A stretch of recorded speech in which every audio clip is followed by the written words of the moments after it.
Então, bom dia pessoal. Nós vamos começar a nossa aula de Química, né? Nessa aula de Química a gente vai estar iniciando a semana 1 do PET 1 de Química, que vai tratar essa semana sobre as propriedades gerais e específicas da matéria, partindo do conceito de matéria, certo?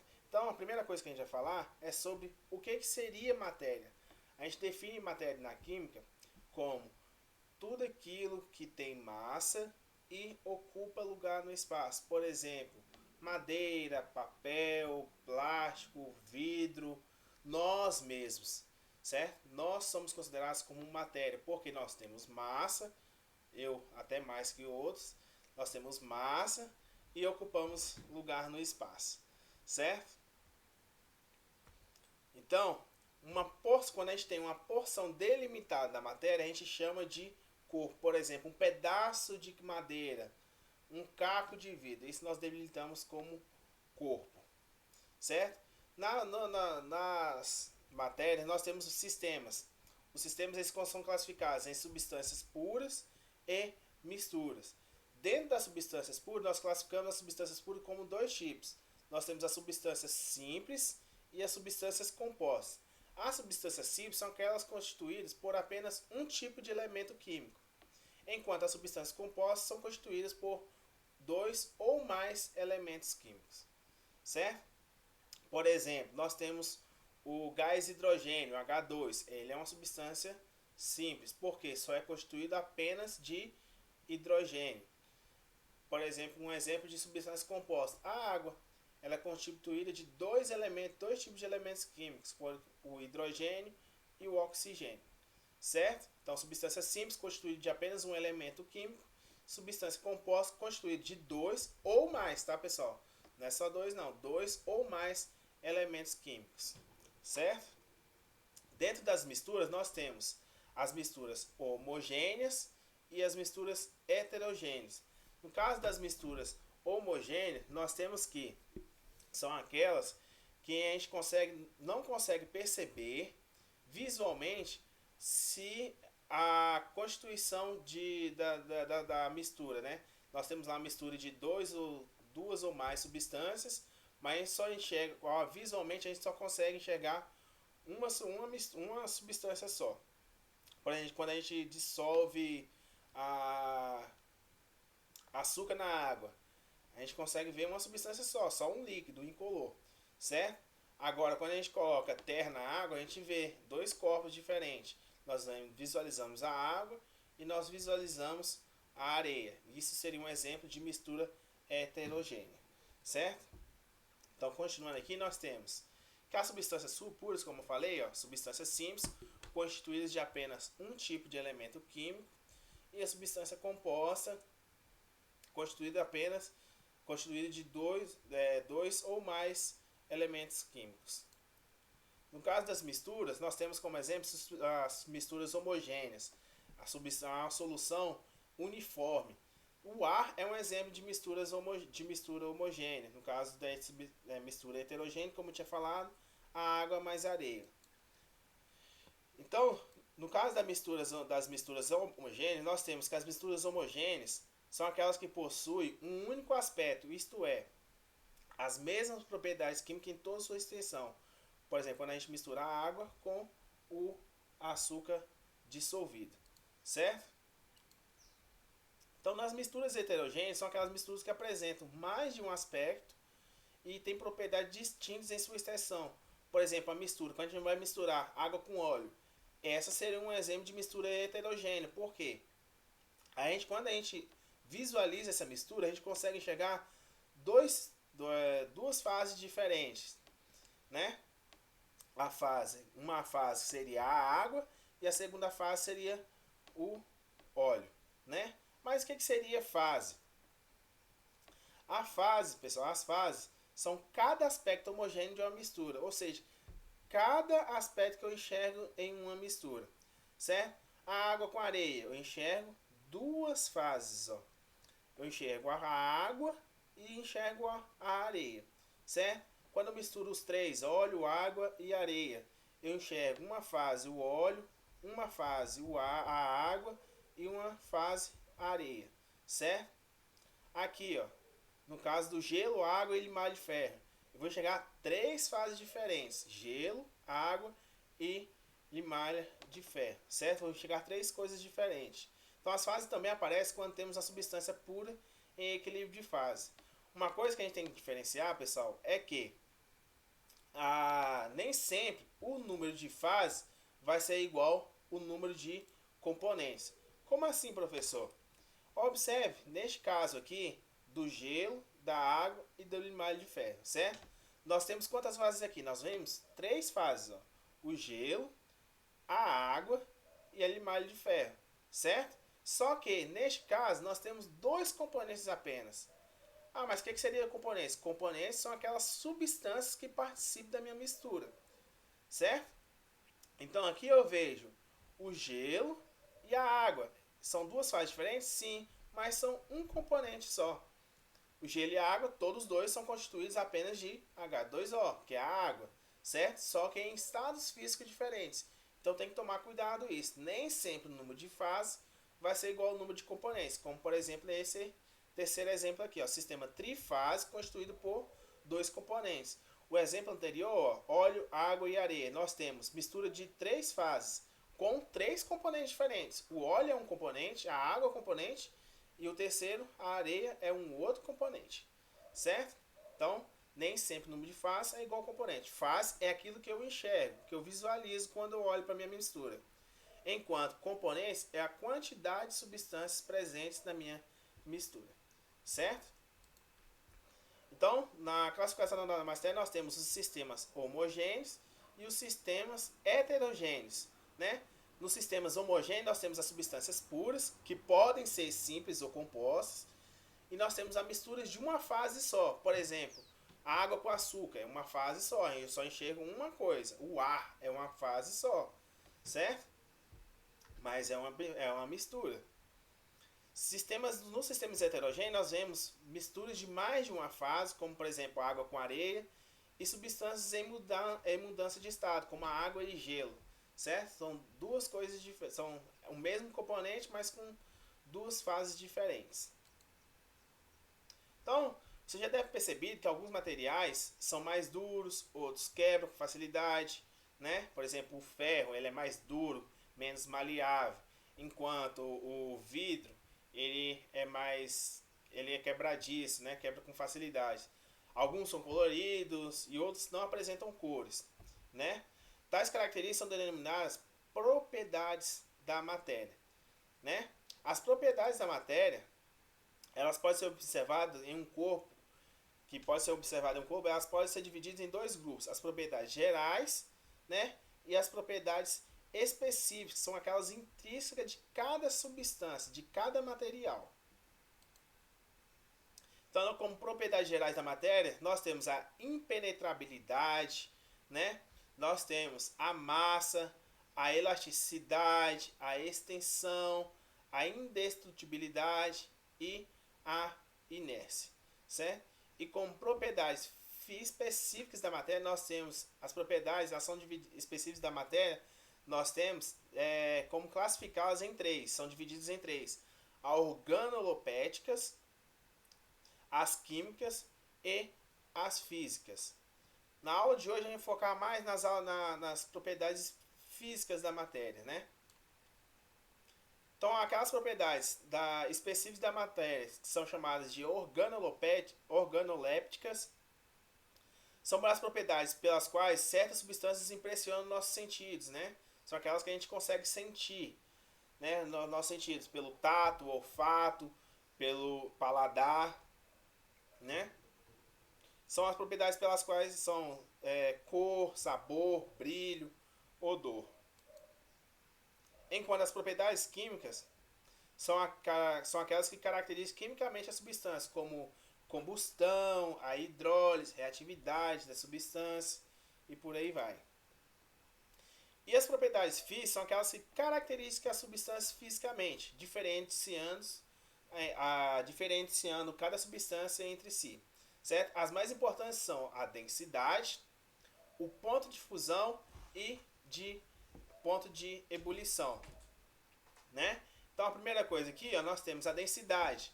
A densidade de um objeto, ela é a relação de uma amostra, no caso, ou substância, ela é a relação entre a massa desse objeto e o volume que ela ocupa, certo? Então a densidade vai ser a equação de densidade, nós temos que é a massa dividido pelo volume. Então a unidade da densidade é composta por uma unidade de massa dividida por unidade de volume. Então geralmente a gente expressa ela em gramas por centímetro cúbico, gramas por litro e quilogramas por litro, certo? Então aqui nós temos um exemplo aqui, ó, de densidade. Nós temos 3 substâncias diferentes com densidades, cada uma com a densidade diferente. Por isso que a gente fala que a densidade é uma propriedade física da substância, da matéria. Porque ela vai diferenciar essa substância. Olha só, observe.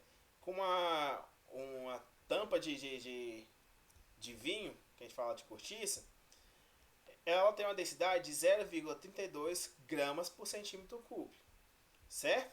Enquanto a água, nós temos a densidade de 1 gramas por centímetro cúbico. Enquanto um cubo de chumbo, o chumbo ele vai ter uma densidade de 11,3 gramas por centímetro cúbico. Certo? Então observe aqui, ó, que as densidades eles vão diferenciar de que forma? Por exemplo, quando a gente fala de flutuação, a gente consegue diferenciar uma substância da outra através da densidade. Eu posso ter substâncias com a mesma coloração, com o mesmo aspecto, mesmo tamanho, tudo, mas quando eu coloco eles na água, eu consigo diferenciar através da densidade, certo? Por exemplo, substâncias com menor densidade, eles vão, na hora que a gente emerge ele na água, eles vão flutuar, né? Com a densidade menor que a da água, claro. Enquanto substâncias com maior densidade, são aquelas substâncias mais pesadas, mais densas que a gente fala, elas tendem a ficar no fundo da água, né? A não flutuar. Então, agora vamos falar um pouco sobre ponto de fusão e ponto de ebulição, mas para isso é necessário a gente fazer uma breve revisão das transformações físicas, né? Dos estados físicos da matéria. Então nós temos os 3 estados físicos aqui representados pelo estado sólido, líquido e gasoso. Quando nós temos a transformação de um estado sólido direto para o estado gasoso, a gente chama de sublimação. Quando a gente tem a transformação do estado gasoso direto para o estado sólido, nós temos a ressublimação, certo? É claro, lembrando, quando a gente passa do sólido para o gasoso, a gente tem uma elevação da temperatura, e do gasoso para o sólido, a diminuição da temperatura, que a gente chama de resfriamento, certo? Outro processo, sólido para o líquido, fusão, certo? Líquido para o sólido, solidificação. Do líquido para o gasoso, vaporização. Do gasoso para o líquido, liquefação ou condensação. Geralmente, do gasoso para o líquido, pessoal, a gente utiliza mais condensação, certo? Lembrando que os processos de ida do sólido até o gasoso, eles necessariamente passam por um aquecimento, uma elevação da temperatura, enquanto a volta, que é do gasoso para o sólido, eles necessariamente vão passar por uma diminuição da temperatura, no caso, um resfriamento, certo? Então, o ponto de fusão, pessoal, ou de solidificação, é a temperatura em que uma substância muda do estado sólido para o estado líquido. Isso, no caso, seria o ponto de fusão. No caso de ponto de solidificação, corresponde ao processo inverso, embora as temperaturas sejam equivalentes, certo? Observação aqui, ó, o ponto de fusão e o ponto de solidificação, eles são obtidos em uma dada pressão. Quando essa não é citada, considera a pressão atmosférica. Consideramos pressão atmosférica, pressão de 1 atm ou 760 milímetros de mercúrio, certo? E no caso do ponto de ebulição e de liquefação, nós temos que o ponto de ebulição é a temperatura em que essa substância muda do estado líquido para o estado gasoso. E o ponto de liquefação, ou no caso, corresponde ao processo inverso, né? Embora as temperaturas sejam equivalentes. Nós temos então que o ponto de ebulição e o ponto de liquefação são obtidos em uma dada pressão, quando S não é estéreo, também considera como pressão atmosférica, igual eu falei, a pressão de 1 atm, certo? E temos aqui também agora como visualizar esse ponto de fusão e o ponto de ebulição de, de uma mudança de estado físico. A gente tem como representar esses pontos através de um diagrama de mudança de estado físico, que é um gráfico de temperatura pelo tempo, certo? Então aqui considerando a temperatura, nós temos um exemplo aqui, a temperatura de 1 atm, né? E no eixo Y, no eixo X a gente tem o tempo. Então a temperatura de uma substância ela vai variar de acordo com a gente vai passando o tempo e aumentando a temperatura, certo? Considerando substâncias puras, lembrando, substância pura são aquelas substâncias constituídas por apenas um tipo de substância, né? Nós temos apenas uma substância, né? Que ela pode ser simples ou composta. Então nós temos aqui, ó, à medida que a gente vai aquecendo, sempre o gráfico, pessoal, ele vai ter sempre esse mesmo aspecto. 3 retas inclinadas e 2 retas constantes. 2 retas aqui no eixo horizontal constantes. Esses pontos aqui em verde, que nós temos aqui essas 2 retas aqui, ó, são os pontos em que vai haver a mudança de temperatura, né? Então, nesses 2 pontos aqui, sempre o primeiro vai ser o ponto de fusão, certo? Onde nós vamos ter temperatura constante, ó. Considerando aqui, nós colocamos, no exemplo que está colocando aqui 0 graus Celsius. Então, o ponto de fusão dessa substância aqui, ó, é a 0 graus Celsius. Ou seja, nesse intervalo de tempo aqui, começa aqui e termina aqui, ele, só pegar a caneta aqui, isso. Então, nesse intervalo de tempo aqui, ó, tracejado aqui, não foi uma reta não, mas tá de boa, certo? Começando aqui e que termina aqui. Ou seja, aqui a gente tem T1 e aqui a gente tem T2, certo? Tempo 1 e tempo 2. Nesse intervalo de tempo aqui, nós temos uma mudança de fase, que é do estado sólido para o estado líquido, certo? Então nós temos o nosso ponto de fusão. Então sempre o primeiro estágio de temperatura constante, certo? Vai ser o nosso ponto de fusão. E, no caso, sempre o segundo estágio, ele vai ser o nosso ponto de ebulição. Ó, ponto de ebulição e ponto de fusão. Então, sempre a primeira reta constante, no nosso gráfico de temperatura por tempo, no nosso diagrama de mudança de estado físico, ele sempre vai ser o primeiro estágio de constante aqui, de temperatura constante, sempre vai ser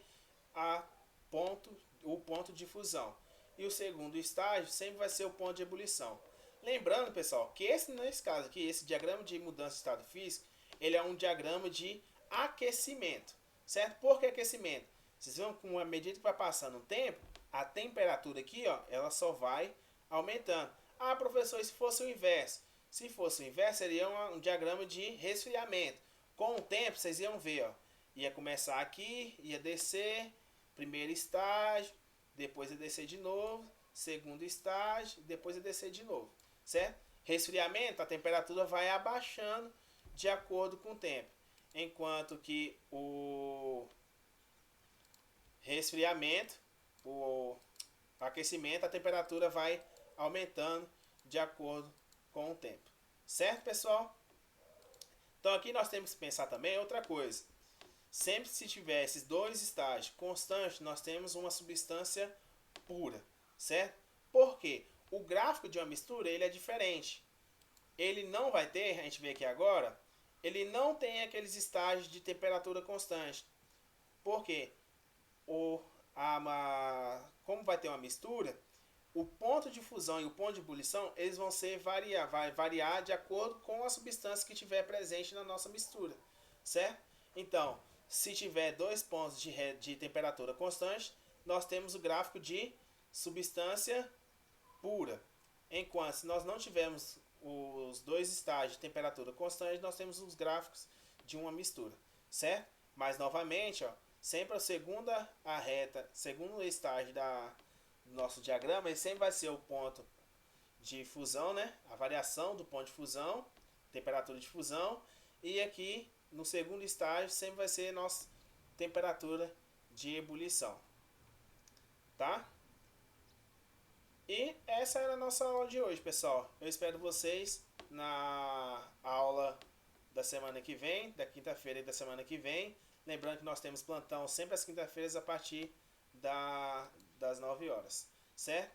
Uma outra coisa que eu esqueci de falar para vocês, pessoal, já estava esquecendo de falar, só voltando aqui rapidão.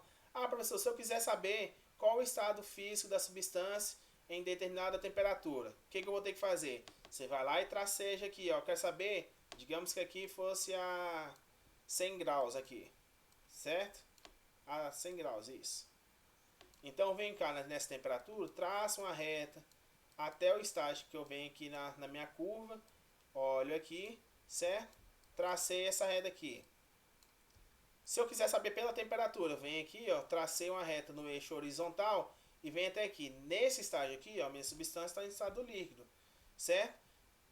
Ou se eu quiser saber pelo tempo também, que vem cá, traça uma reta no estado, na reta vertical, para saber, ó, chegou nesse ponto aqui, eu sei que minha substância, nesse determinado tempo aqui, digamos que de 10 minutos,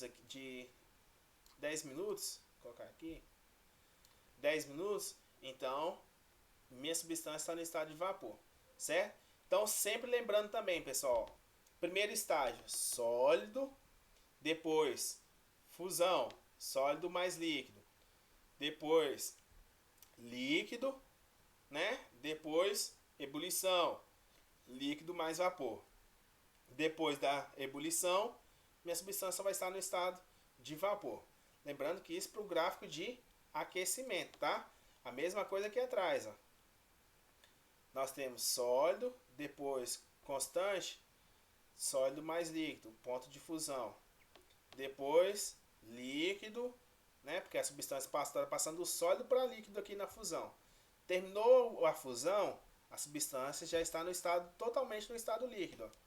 Depois do estado líquido, se eu continuar aquecendo, ela vai entrar no processo de ebulição, passagem do estado líquido para o vapor, para o gasoso, certo? Terminou meu processo de ebulição, vai estar no estágio de vapor, certo, pessoal? Então, nossa aula de hoje era isso. Eu espero vocês no nosso plantão. Qualquer dúvida, eu estou disponível pelo WhatsApp ou pelo aplicativo Conexão Escola. Essa aula já vou disponibilizar ela, já está disponível no aplicativo Conexão Escola, certo? E também eu vou disponibilizar ela pelo WhatsApp. Um bom dia para vocês.